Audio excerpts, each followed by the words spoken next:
The new year is here, and a large, bustling storm system is poised to move through the states. This storm will be the first major snowfall many have had all season, so let's get right into the details. Firstly, we'll break down the two main models and go over how they think the storm may play out.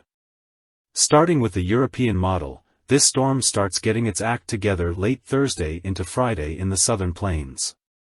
By early Friday morning, snow is falling across much of eastern Colorado, eastern New Mexico, the panhandles of Texas and Oklahoma, and Kansas. Friday morning into early afternoon features the heaviest of this snow, mainly in southern Kansas and northern Oklahoma, but later in the day into the overnight hours, the snow falls apart, and just showers are left. This model gives much of Kansas a moderate snow event, with up to 6 inches in the south and west. Extreme northern Texas and Oklahoma as well as the high elevations of New Mexico and Colorado could see up to 5 inches, but confidence is less here.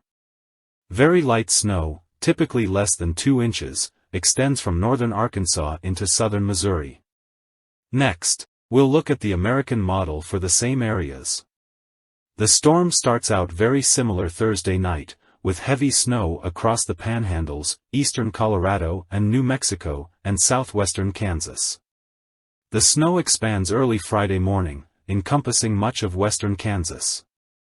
The main difference here between the American and European models is that the American model is considerably farther south, bringing heavier snow into more of Oklahoma and Arkansas, as well as keeping heavy snow in southern Kansas. This model has more snow further south compared to the last, with much of southern Kansas and northern Oklahoma as well as the corners of surrounding states over 6 inches of snow. Heavier amounts extend through Missouri and Arkansas in this scenario. Lastly, for the southern plains, I'll show the amounts that the Canadian model gives, but not a breakdown on timing. Placement is similar in Oklahoma and Kansas, but this gives more of Texas a substantial snowstorm. We'll move east now into the Ohio Valley.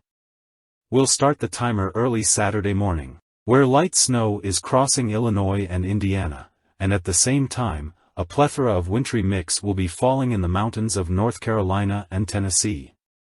Now Saturday near sunrise, snow and mix is falling across Kentucky, southern Ohio and Indiana, and an icy mess is falling across the mountains of North Carolina, Virginia, and West Virginia. By the afternoon, the storm is moving east with snow left only in eastern Ohio and the mountains of the Virginias. By Saturday night, the storm has exited the region, leaving only showers. The American model is almost identical, showing heavy snow developing across northern Kentucky, southern Ohio, and the Virginias, with a wintry mix in the mountains of North Carolina and Virginia.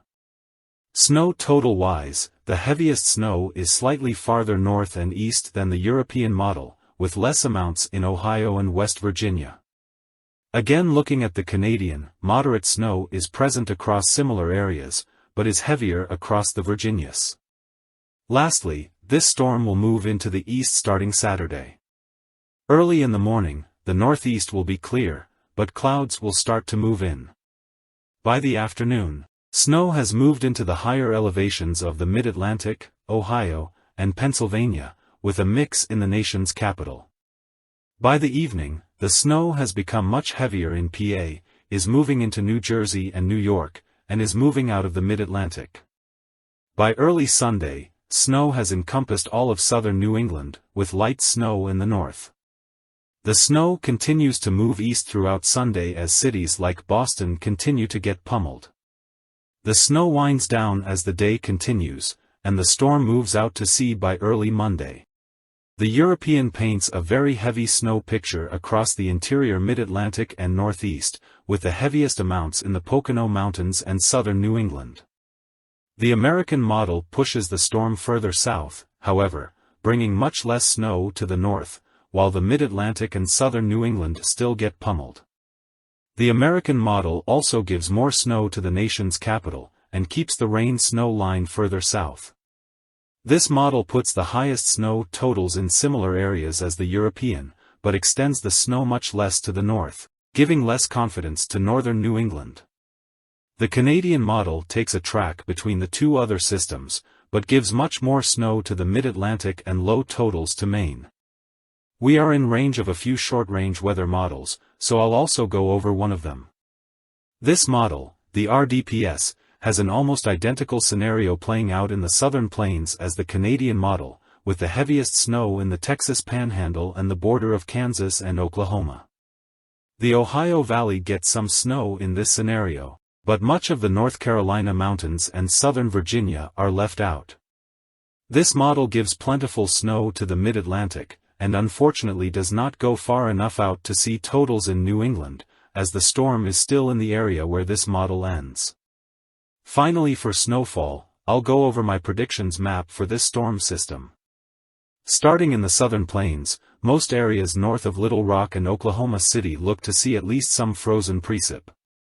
Much of the snow east of Kansas will be light, likely on the order of a coating to 2 inches. The heaviest snow looks to fall in the mountains of New Mexico, Colorado, and extreme western portions of Kansas, Oklahoma, and Texas, where up to 10 inches is possible in localized spots.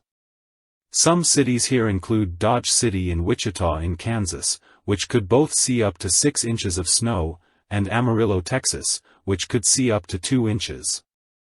Moving east, I have less confidence, but many areas should see a lot of snow. Something that should be monitored closely is how much ice falls in the mountains of North Carolina and the Virginias, as this may both cut down on snowfall totals and create very dangerous driving conditions. The heaviest of snow looks to stay in interior parts of the mid-Atlantic and southern New England, where areas of Pennsylvania, West Virginia, New York, and many areas in southern New England may see upwards of 10 inches of snow. This area may move over the coming days, but should stay close to these areas.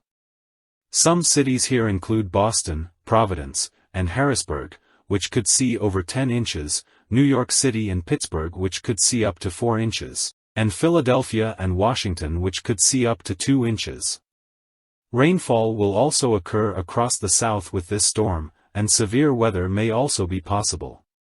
The southern plains will see lighter rain totals, mostly less than an inch, while heavier amounts will be present along the Gulf Coast, where up to 2 inches should be expected. The rainfall increases as we head into the southeast, where up to 3 inches could fall in isolated areas of Florida, Mississippi, Alabama, and Georgia.